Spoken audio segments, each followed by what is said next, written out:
de la matriz productiva? Durante los últimos 40 años, la matriz productiva giró en torno al llamado boom petrolero, pero el oro negro es un recurso no renovable y algunos expertos aseguran que las reservas de crudo se agotarán en 10 o 15 años. Probablemente anticipándose a ese hecho, el gobierno del presidente Rafael Correa ha dicho que da los primeros pasos para cambiar la matriz productiva del país y como ejemplo menciona las 8 hidroeléctricas que se están construyendo. Para el año 2016 no solo que seremos autosuficientes en el tema en materia energética, sino que tendremos la energía más limpia del mundo e incluso podremos exportar también electricidad. Pablo Dávila es el presidente de la Federación de Cámaras de Industrias de Ecuador. Dice que los empresarios esperan que los discursos presidenciales aterricen en normativas que estimulen la producción y la hagan más competitiva. Que implica una serie de condiciones transversales y estructurales para el desarrollo de la economía. Ahí está condiciones de estabilidad, de certeza en las normas a largo plazo, para poder generar un ambiente de negocios apropiado. El ministro de la Producción asegura que es el momento adecuado para abrirse al mundo, no con tratados de libre comercio, sí con acuerdos comerciales. El Ecuador, mientras mayor cantidad de convenios tenga con la mayor cantidad de países en el mundo, mucho mejor. En eso estamos en conversaciones, como ustedes saben, con la Unión Europea, con el Mercosur, vamos caminando en un plan de ganar-ganar. Dávila se anima a dar un ejemplo de lo que espera que suceda en Ecuador.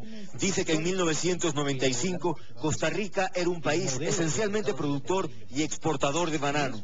Para el 2010, Costa Rica basa sus exportaciones, el 26% del total de sus exportaciones es productos de alta tecnología. Ese cambio de matriz productiva se dio precisamente por una planificación adecuada. Sectores empresariales coinciden en que la producción y exportación de Ecuador debe tener mayor valor agregado. Dicen que para ello se requiere apoyo al aparato productivo, políticas públicas a largo plazo, incentivos tributarios y arancelarios, inversión extranjera con transferencia de tecnología, acuerdos comerciales acorde con el cambio de la matriz productiva. En fin, muchos temas por debatir entre el gobierno y los sectores productivos. Para CNN, Andrés López, Quito. Eran varios los rumores, pero ya tiene nuevo dueño, la codiciada aplicación de mapas Waze. ¿Quién? Te lo decimos más adelante, pero antes. ¿Supone una invasión de la privacidad la extracción masiva de datos? Hay uno que dice que sí, y él va a estar acá. Lo vamos a discutir al regreso en CNN Dinero. Ahora, vamos a dar un vistazo a los principales índices accionarios y las monedas del mundo y América Latina.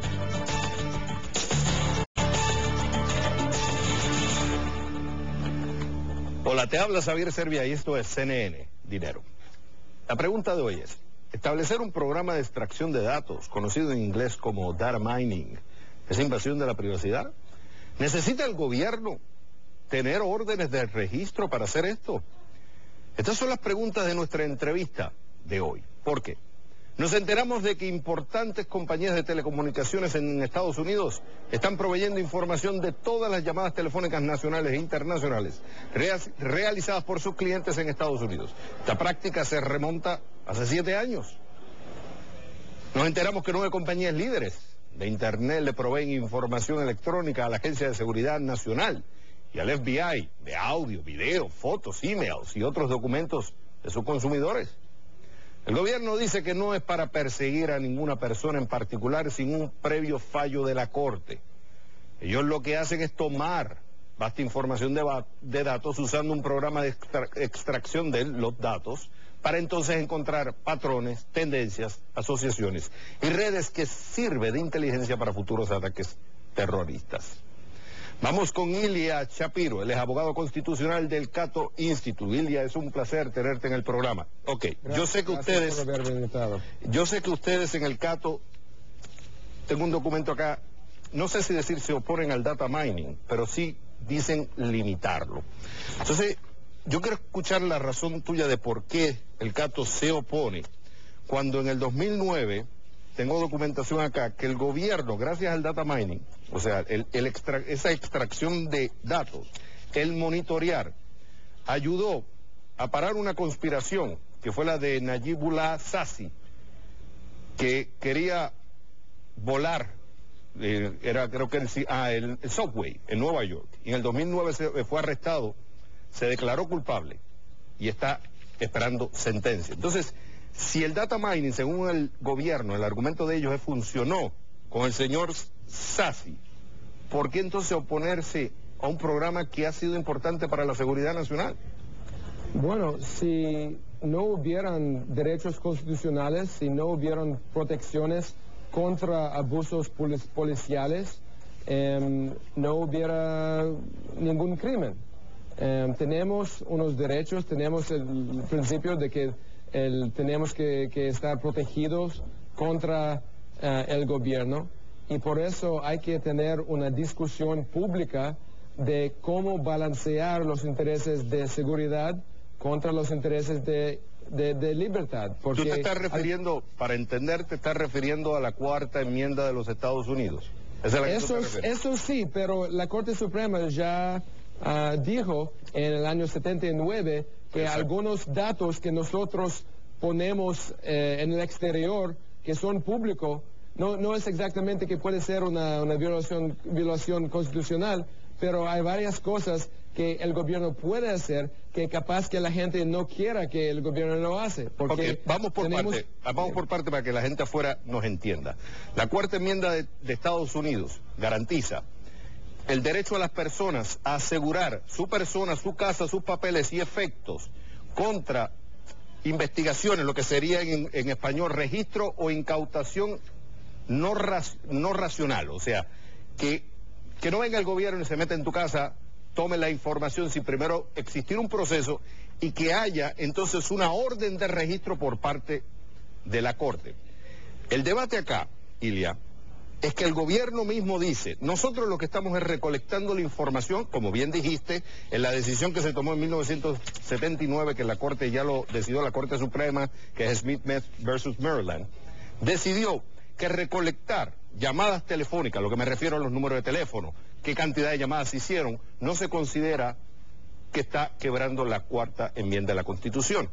Ahora, el gobierno dice, si yo con esa información que recolecto veo una tendencia o veo causa probable, entonces yo me voy a una corte especial, que aquí viene el Poder Judicial, y determina entonces, en caso de haber causa probable, emitir una orden de registro. Por tanto, el gobierno está respetando incluso el proceso legal de que en caso de encontrar causa probable, le pide una corte esa emisión. En otras palabras, no es el gobierno el que lo está decidiendo, sino la corte. ¿Por qué tú te opones? Ellos dicen que en la misma ley FISA, en la sección 702, ellos lo aplican. Bueno, también hay el Patriot Act, la sección 215, que también da mucho poder al gobierno a coleccionar varios datos. El problema es que, mira, la vigilancia misma puede ser un problema, puede ser una violación de la privacidad.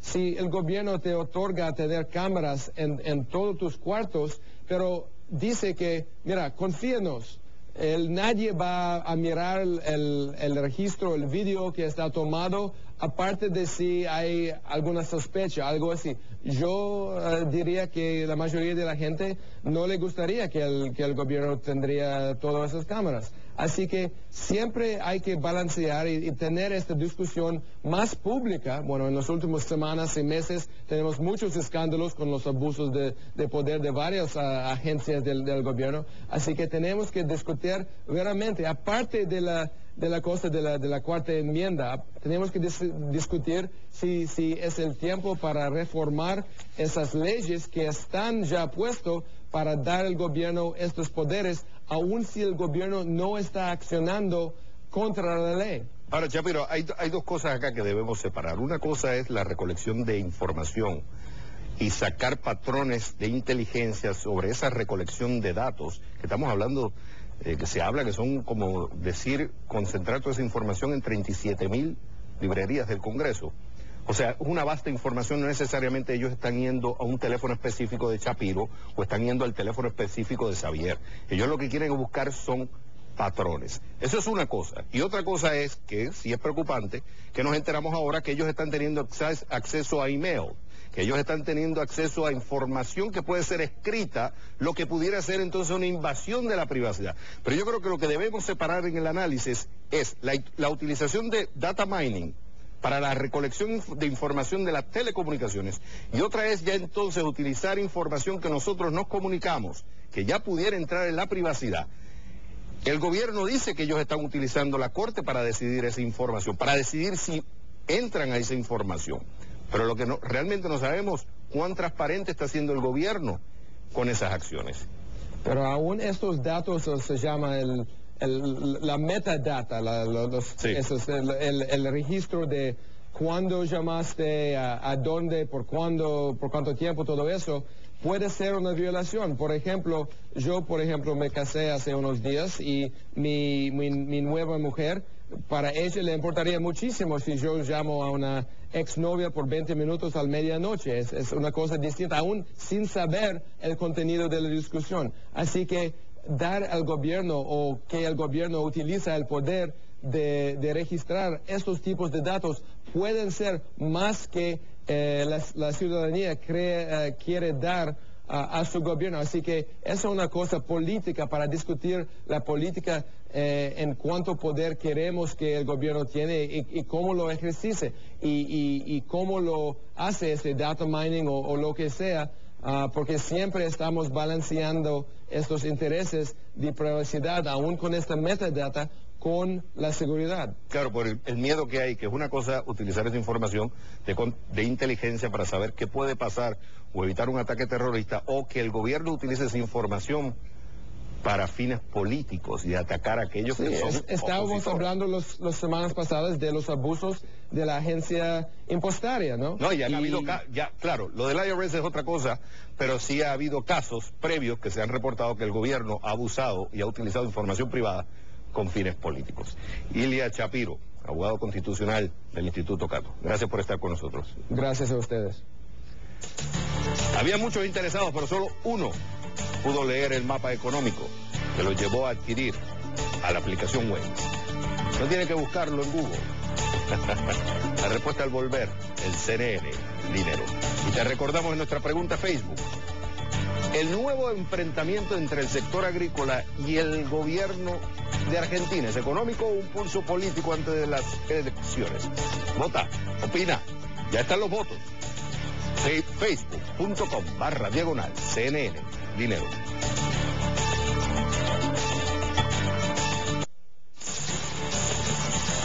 CNN.